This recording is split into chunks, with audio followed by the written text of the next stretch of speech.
Add गोल, बेनजीर कोबी, ये दोनों ही बेबीलोन के रहने वाले थे और ये दोनों भी गरीब ही थे। इनमें से बेनजीर बहुत बढ़िया रथ बनाने वाला था और बहुत मेहनती भी, और कोबी भी एक बहुत बढ़िया सिंगर था। ये दोनों अपने काम से जितना भी कमाते थे सारा खर्च हो जाता था और इन दोनों के पास कुछ नहीं बचता था। इन दोनों का मुश्किल से ही गुजारा हो पाता था। इन दोनों का पर्स हमेशा ही खाली रहता था और इन दोनों के ऊपर काफी कर्जा भी रहता था। ये दोनों ही पैसों की प्रॉब्लम से काफी परेशान भी रहते थे। तभी ये दोनों आपस में एक बार मिलते हैं और बात कर रहे होते हैं। तभी कोबी को अपने अरकत दोस्त की याद आ जाती है, जो कि बेबीलोन का सबसे धनी आदमियों में से एक होता है।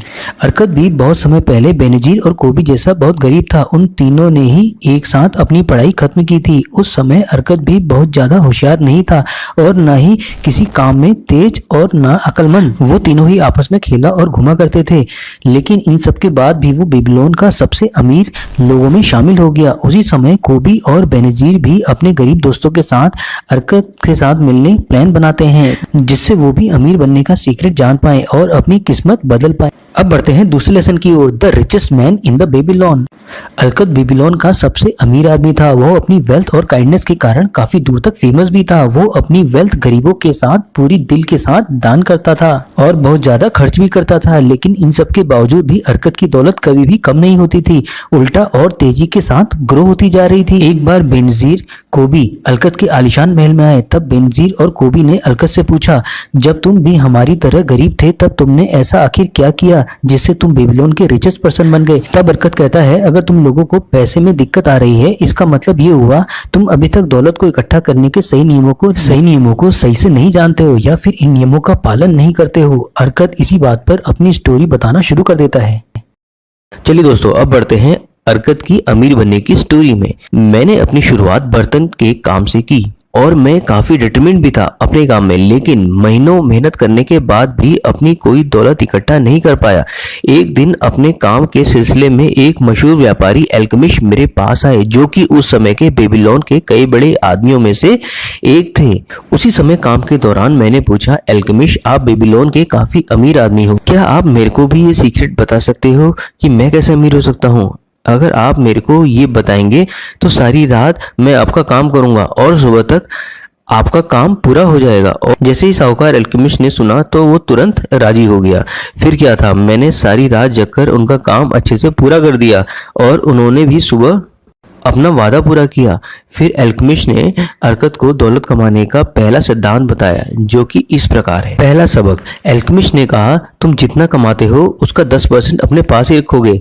मैंने पूछा, लेकिन मैं जितना कमाता हूँ उससे मैं पूरा का पूरा अपने पास ही रखता हूँ। तभी अल्केमिस्ट कहते हैं, ऐसा बिल्कुल भी नहीं है। क्यों?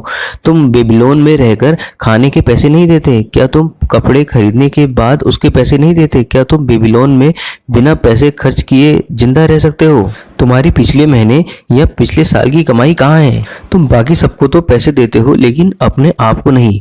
तुम अपने को छोड़कर बाकी सबके लिए मेहनत करते हो और उनके लिए कमाते हो। तब उन्होंने अरकत को समझाते हुए कहा, देखो भाई, तुम जो भी सोने की इनकम बचाते हो उस इनकम को तुम इन्वेस्ट करके अपने लिए और धन कमा सकते हो, और जैसे ही वो धन तुम्हें रिटर्न दे तब तुम उससे भी और धन कमवा सकते हो। तुम्हें इस बात की चिंता बिल्कुल भी नहीं करनी है कि तुम कितना धन इन्वेस्ट कर रहे हो।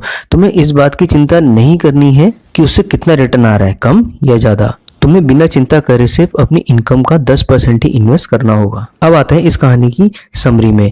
इस कहानी का पहला सबक तो यह है, अगर तुम सही में दौलतमंद बनना चाहते हो तब तुम्हें अपनी सेविंग को इन्वेस्ट करना चाहिए, ताकि तुम्हारी सेविंग और इसके रिटर्न तुम्हारे लिए धन कमाए और तुम्हें तुम्हारी मनचाही दौलत दे सके, चाहे तुम्हारी इनकम कितनी ही कम क्यों ना हो। तुम्हें अपनी इनकम का 10% से कम नहीं बचाना है। जैसे ही तुम्हें पैसे मिल जाए तुम 10% इन्वेस्टिंग के लिए अलग कर दो। उसके बाद तुम बचे हुए पैसों से अपना खर्च चलाओ। दूसरा सबक, एक साल बाद अल्केमिस्ट अरकत से दोबारा मिलने आए। उन्होंने पूछा, अरकत, तुमने कितना कमाया? क्या इनकम का 10% सही में तुमने बचाया? और मैंने भी बड़े प्राउड से बताया, हाँ, मैं अपनी इनकम का 10% बचाया। इसे ईंट बनाने वाले को एक अजमेर को दे दिया और वह ईंट वाला अजमेर दूर देश से रेयर जेमस्टोन खरीद कर लाएगा और वापस आने पर उन जेमस्टोन को ज्यादा कीमत पर बेचकर हम ज्यादा मुनाफा कमाएंगे।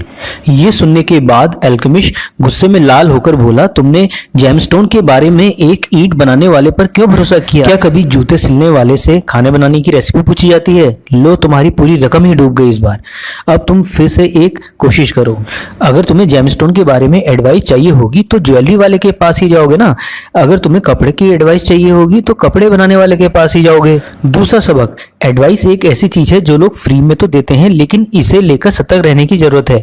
तुमको सिर्फ उनसे ही एडवाइस लेनी चाहिए जो व्यक्ति उस काम में स्किलफुल हो और उस काम को बढ़िया तरीके से करता हो। जो व्यक्ति अपनी सेविंग के बारे में गलत और अनएक्सपीरियंस लोगों से एडवाइस लेता है वो अपनी सेविंग उन लोगों के कारण गंवा देता है। इतना कहकर एल्केमिस्ट वहां से चले जाते हैं। अब आते हैं तीसरे सबक में। एक साल बाद एल्केमिस्ट फिर से वापस आते हैं। हमारी इससे पहली मुलाकात के बाद तुमने कितनी तरक्की की ये बताओ पहले मुझे। तो अरकत ने उन्हें बताया, मैंने अपनी इनकम का 10% सेव करके उन पैसों को ब्रासशील्ड बनाने वाले को दे दिया ताकि वे उन पैसों का ब्रास खरीद सके, और हर 5 मंथ के बाद मुझे ब्याज देता है, यानी कि इंटरेस्ट देता है। एल्केमिस्ट ये सुनकर बहुत खुश हो जाते हैं और कहते हैं कि तुमने इस बार बहुत अच्छा काम किया है, और खुश होते हुए बोलते हैं कि लेकिन तुम उन पैसों का करते क्या हो, यानी जो इंटरेस्ट मिलता है उसका क्या करते हो। फिर उसने कहा, मैं इससे अच्छी अच्छी चीजें खरीदता हूँ और खूब जश्न मनाता हूँ। ये बात सुनकर एल्केमिस्ट हंसते हुए कहते हैं, तुम अपनी सेविंग के रिटर्न को खर्च कर रहे हो, लेकिन ऐसे में तुम उस रिटर्न से और ज्यादा धन कैसे कमा पाओगे, और तुम उस धन से और भी ज्यादा धन कैसे कमा पाओगे। अब सीक्रेट सुनो, तुम्हें अपने रिटर्न से धन की खूब सारी सेना बनानी है, उसके बाद तुम काफी बेहतरीन जश्न बना सकते हो आसानी से। अब बढ़ते हैं तीसरे सबक की ओर। अपने इन्वेस्टिंग से मिलने वाले इंटरेस्ट को यानी इनकम को खर्च नहीं करना है, उसे दोबारा इन्वेस्ट और री इन्वेस्ट करना है, जिससे वो आपके लिए और ज्यादा कमा सकें। कुछ सालों तक ये करना ही होगा। ऐसा करने से तुम्हारे पास धन की एक सेना तैयार हो जाएगी। 2 साल बाद एल्केमिस्ट फिर से अरकत से मिलने आए। उन्होंने अरकत से पूछा, क्या तुम्हें मनचाही दौलत मिल गई? तो मैंने कहा, उतनी तो नहीं हो पाई, हाँ लेकिन मैंने कुछ संपत्ति तो जरूर जोड़ ली है जो अब मेरे लिए इंटरेस्ट कमाती है। अरकत कहता है कि मैं अमीर बना क्योंकि मेरे अंदर अमीर बनने का डिजायर और डिटर्मिनेशन था। मैं जो भी काम करता हूँ उसे खत्म ही करता हूँ, चाहे वो काम कितना ही छोटा या बड़ा क्यों ना हो। अरकत ने अपने गरीब दोस्तों बेनजीर कोबी के साथ उनके दोस्तों को भी यही कदम उठाने की एडवाइस दी। पहली, अपनी इनकम का 10% सेव करें और सेविंग 10% से कम नहीं होनी चाहिए। दूसरी, अपनी बचत या सेविंग का इन्वेस्ट जरूर करें। जल्दी अमीर बनने के चक्कर में शॉर्टकट और फ्रॉड के चक्कर में ना पड़ें। तीसरा, इंश्योरेंस करवाएं ताकि अगर आपको कुछ होता है तो आपके बाद आपकी फैमिली सेव रहे। चौथा, उन्हीं लोगों से एडवाइस लें जो उस फील्ड पे नॉलेज या एक्सपीरियंस रखते हों। पांचवा, अपनी कैपेसिटी के अनुसार ही मेहनत और सेविंग को करें, उससे ज़्यादा नहीं। हद से ज़्यादा कंजूस ना बने। जब तक आप इस दुनिया में हैं तब तक आप अपनी लाइफ को एंजॉय जरूर करें। अब आते हैं लेसन नंबर 3 में, 7 cures for a lean purse.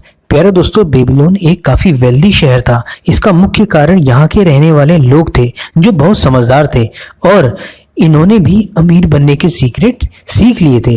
वो सब काफी बढ़िया और बेहतरीन जिंदगी जीते थे। एक बार वहाँ के सम्राट ऑर्गन को पता चला कि जो लोग अमीर हैं उनको तो अमीर बनने के सीक्रेट पता है, लेकिन उन लोगों का क्या जो अमीर नहीं बन पाए, क्योंकि उन लोगों को तो अमीर बनने के सीक्रेट पता ही नहीं थे। तो प्यारे दोस्तों, अगर आप सही में उन कंप्लीट 10 एसेट्स के बारे में जानना चाहते हैं तो कमेंट सेक्शन में जाकर कंप्लीट वीडियो को देखना ना भूलें, जिसका लिंक कमेंट सेक्शन में पिन किया हुआ है। इसी के साथ अगर आप बिजनेस और स्टार्टअप से जुड़ी जानकारी लेना चाहते हैं तो उसका लिंक भी नीचे कमेंट सेक्शन में पिन किया हुआ है, जिसमें आपको कंप्लीट नॉलेज मिलेगी स्टार्टअप्स और बिजनेस से लेकर, साथ ही इक्विटी क्या होती है और फंडिंग क्या होती है, कैसे कोई स्टार्टअप में इनिशियल इन्वेस्टमेंट होती है और क्या क्या सीड फंडिंग होती है और किस तरह से फंड रेज किया जाता है। ये सारी नॉलेज आपको उस वीडियो में जाकर देखने को मिलेगी। तो उन दोनों लिंक में जाकर आप वीडियो को देखना ना भूलें और इसी के साथ नीचे बताएं कि आपको ये वीडियो कैसी लगी